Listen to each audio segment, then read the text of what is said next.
You want to win. You don't want to compete. And I think many brands out there are just simply participating. They're just competing. Strategy is about one thing, winning, period. Winning is all that matters.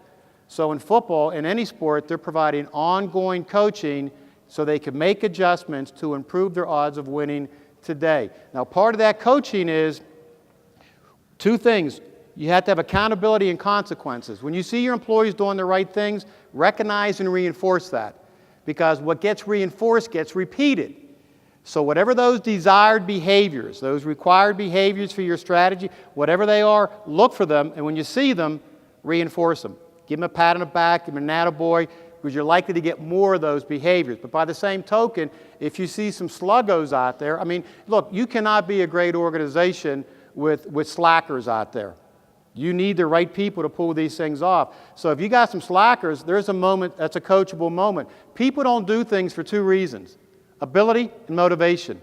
One is if they just simply don't have the ability. You didn't train them, they don't have the skills, they don't know what to do, they don't have the tools, well, that's on you. That's an ability issue. But if you did, if you trained them, and they know what to do, and they have the tools, and they're not doing it, meaning they're choosing not to do it, well, that's a motivation issue. And those are the people you got to pull the weeds.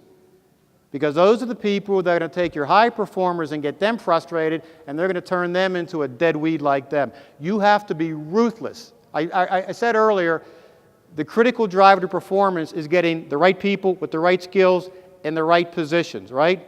Part of that should be in getting the wrong people out of those positions. Leaders drive the strategy. Employees get paid to perform operational tasks. Leaders get paid for one thing, results. And in my experience, I've seen that there's a lot of folks in leadership positions that do not have a strategic mindset. Quite frankly, there's a lot of people in leadership positions that should not even be in leadership positions. And if you're one of those companies, then you got a bigger challenge than strategy.